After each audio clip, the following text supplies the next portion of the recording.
You're listening to the We Are Libertarians podcast network. Find all of our shows at wearelibertarians.com. Welcome to Liberty Explained, your guide to libertarianism. Our goal is to share libertarian solutions for the future. Visit libertyexplained.com to subscribe to the podcast and to search our library of issues and different book recommendations.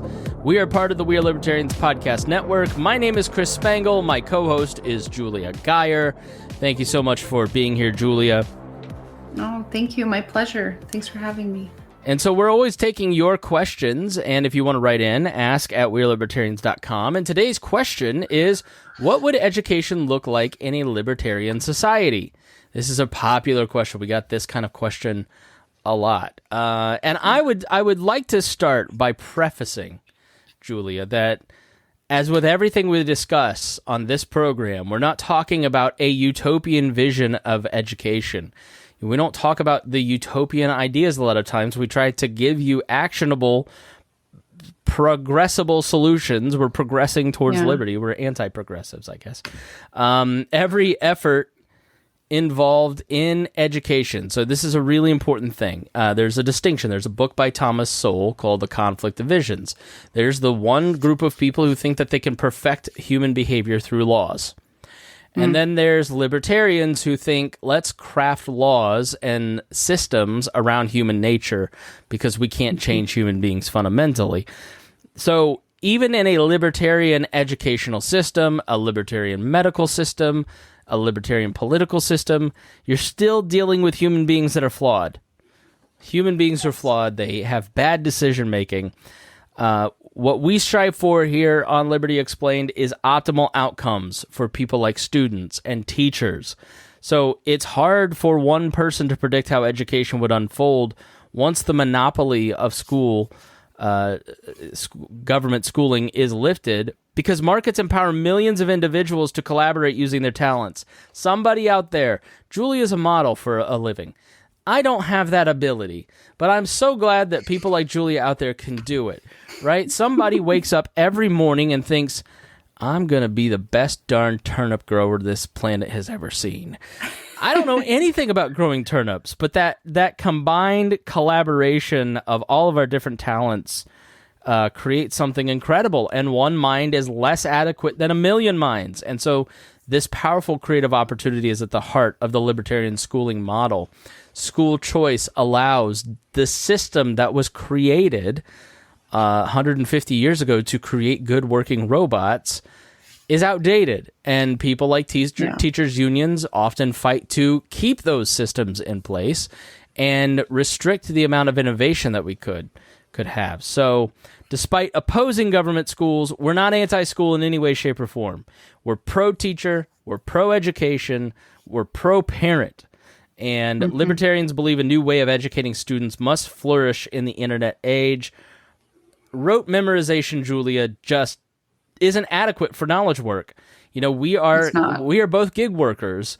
You know, we need skills like critical thinking, problem solving, and a structure that supports self-discipline, as opposed to just like, you know, reading these books and memorizing dates. We've got to get out of the mindset of the old way of educating. It just seems so dated at this point. Like you and I are like in our 30s, like real world, just working, and like thinking about like learning like that, and like, God, like I feel like the skills I came out of school with, like I didn't have any skills. None. I don't sit at 8 hours in a single place anymore. And that was the point of attaching a child to a desk, is to get them used to sitting and learning. I mean, you and I are like dynamic through our day, and let's go do this. You know, we have a lot of choice. There's a lot of, and that's where the world of work is going. So, I mean, if you would, like, well, let's define education. Like, what are we talking about when we talk about education? Well, we often think of it as like sitting in a classroom for 8 hours a day, like you said, like in a physical building. But, you know, education is really the expansion of an individual's mind. And if the old way of education produces no real growth in understanding for a person, then it really can't be considered education. we libertarians firmly believe that every individual is a genius at something. And we talk about that a lot. And I really do believe that in my heart. I think that every person is born with a gift and something that they're talented at and something that they're really meant for, and our goal is to empower parents to help their children excel at their natural abilities that they're born with. And, like imposing the traditional sit in chair for hours on end and listen to a lecture and read this textbook model, it really handicaps the creativity of both the teacher and the student. And like, I can personally attest to this because I had a terrible time in school when I was young because I was so creative and I had so much energy and I wanted to do so much. And I've never been like a worker bee, like someone who's like doing the 9-to-5 thing. Like, I just don't function like that. And I am highly creative. I'm an artist and I like getting my hands into things and I love making money and I love business, but public school was so terrible for me because I just felt like they were just trying to break my soul. And I was like, you're not going to break my soul. Yeah. And I fought them like the whole way. And it was just like really hard. And like, I'm a self-starter and I am someone who I start businesses and I love to be an entrepreneur. And I think that our society desperately needs people like that.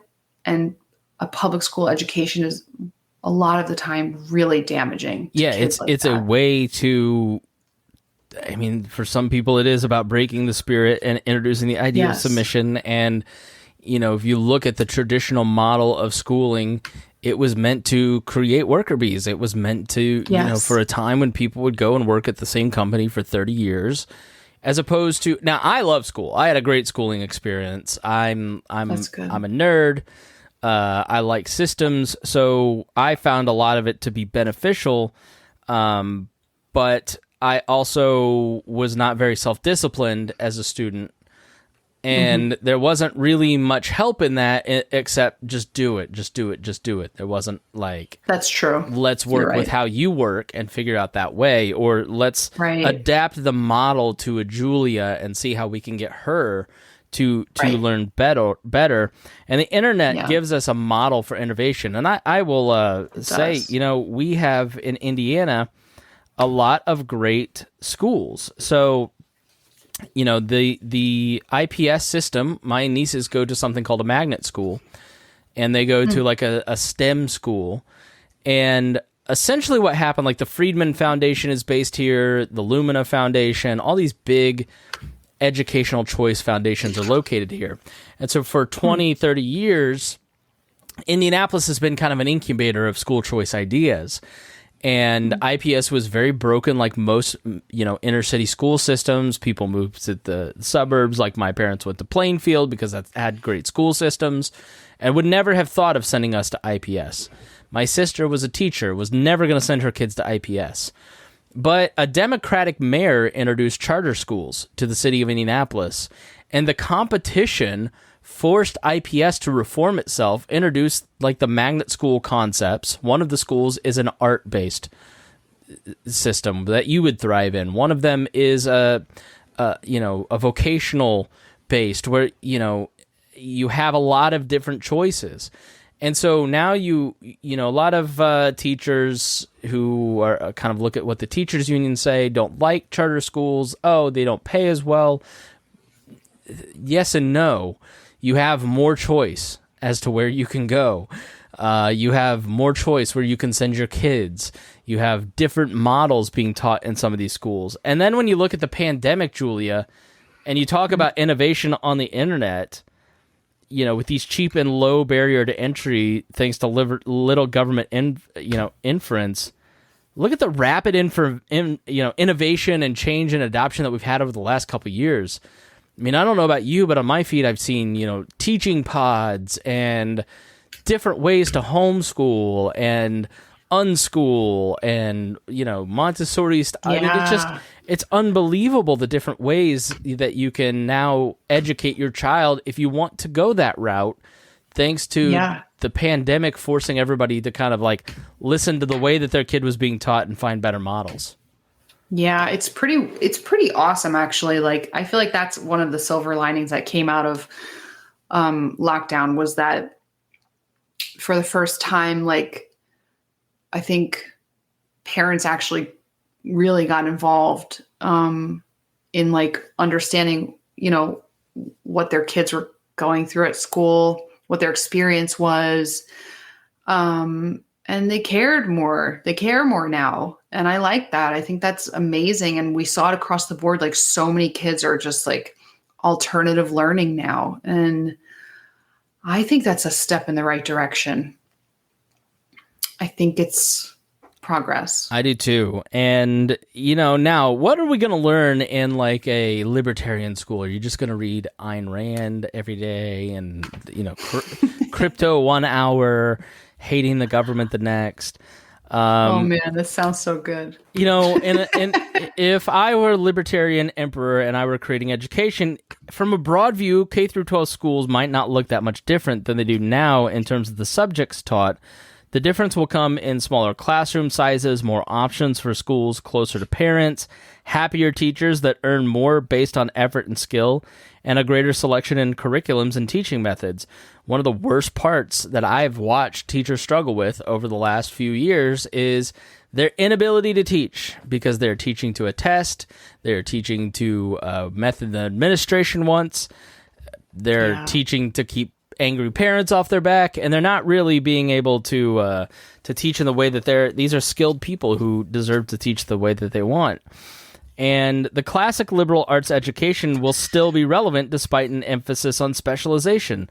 So things like reading, arithmetic, writing, rhetoric, all the classic liberal things, math, social studies, they're still relevant because exposure to, understanding, and mastering the broad spectrum of human knowledge enriches the life and potential of students while helping them learn where their emphasis might be placed. So while a person may not be proficient in math, English, history, or science, it's still beneficial to a growing brain to make sure. So when we talk about specialization, we're not necessarily talking about neglecting all the different varieties of subjects that you need to learn. No, not at all. And I think it's like important to stress the point that I think so many people, like when they talk about education, exploring it from a libertarian perspective, they really focus on what is the student's experience. But I think it's so relevant to talk about what is the teacher's experience, because like you just said, it really hinders the teachers. And I think obviously the kids miss out on a lot of wisdom and education that they could be getting from all kinds of wonderful people that could be teaching, but the teachers are limited to what they can teach. And I don't think that's productive as a society.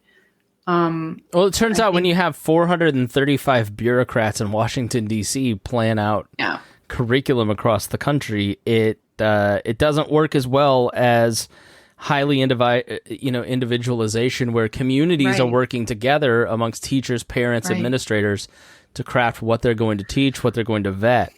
So moving towards centralization has not been good for education over these last 10, 20 years. No, it's been very narrowing. And, I don't know. I think in a libertarian style of education, like parents, teachers, and administrators would work together and they would adapt their educational style and curriculum toward meeting the needs of like the student and the community at large, like you just said. So yeah, I mean, a great example of this. So I did a public affairs radio show called Now Hear This, and I talked to the Hope Academy, and it's a charter school here in Indianapolis that serves teens struggling with addiction. And the high school serves basically as a safe place for students to grow, intellectually and personally. And they have specialized programs for students that are dealing with alcohol and drug addiction or other types of addiction. And you have a mix of counseling along with, your traditional science and math and English. And that's a sort of a great example of what we're talking about, is that specialization that meets the student where they're at. niche. Like that student, it meets those students' needs. And they could have that for the charter schools, like you were saying, they could have it for artistic students or students that are really scientific or really math brained, or, like there's so many different types, or really entrepreneurial, or really high energy. Like, I don't know, like if we had an open educational system that was just like function like a free market, I think it would be so exciting to see what would come up from that, because it would be amazing. Yeah, one movement across the country is money following the students. And so instead of basically IPS sends out vans to collect students for the first 2 weeks of school. That might be truant, because they need to get the amount of students that they have in the first 2 weeks is the amount of money that will be given to that particular school for the rest of the year. As opposed weird. To money basically being put into a sort of trust for parents, them choosing where they want to send their kids, and then that money goes to a private school, a charter school, a magnet school, a public school. If my parents had their way, they wouldn't have sent me anywhere other than Plainfield High School. It was a great education. It was a great public school system. My sister lives in Indianapolis, and she sends her kids to IPS by choice. But for those who live in areas where the education isn't as, optimal, then let's fund the schools that are doing it right and make it, put parents in charge of decisions as to where their kids go, as opposed to geography. That's another thing that Indianapolis has done, is they kind of made it a lottery and blown up the geography. You're going to the school around the corner. One other aspect of the libertarian view of education, students would not be required to go to school. Now, this is controversial, Julia. Everybody's face kind of puckered. But the reality is most kids want to go to school, and most parents want to send their kids to school. And according to Mary Ruhrt's book, Short Answers to Tough Questions, a survey was done in Boston in the early 1800s, and 90% of parents sent their children to school. And that's when you weren't forced to go to school. Non-compulsory education improves the performance of classrooms by removing the students that don't want to attend.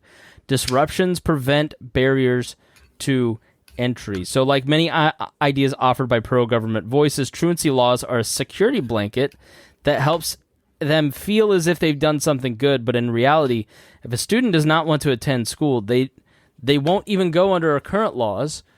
They don't. And like I said, they have the vans picking up for 2 weeks, but after 2 weeks, they don't care. Peace. And, I think actually this really hurts low-income families the most, because when a child is, not going to school and they're breaking truancy laws, it forces the parents to miss a day at work, go to court, chase their kids around. I mean, they're already having a hard time with their teen at home, and then they get the courts involved. And I feel like it criminalizes these kids in a way. And it's wrong, and the parents too. I'm sure a lot of parents are listening to this that have teens, and we all know you really can't control teenagers. Like, they're kind of wild, like a lot of them are just, especially the ones that don't want to go to school, they're not going to school. Are you speaking from experience here? Yeah. And a lot of my friends too. Like, we all just were like, no. So, I just think that it's wrong to criminalize that. And I think that an ideal alternative would be to have other options in a free market, education system, where a student like me, when I was young, I was high energy, creative, wanted to work, wanted to create, build. I didn't want to sit and be drilled to about boring history and wars. I was just like, oh my God, I'm wasting my brain. So, if there could be a school for kids like that maybe they don't just not want to go to school, maybe they want to do something else. Yeah. And I think that's fine. It's just a waste of their time to prevent them from doing something else. Yeah. So, I mean, who doesn't love freedom? Who doesn't love choice? Right? So, hopefully we've convinced you.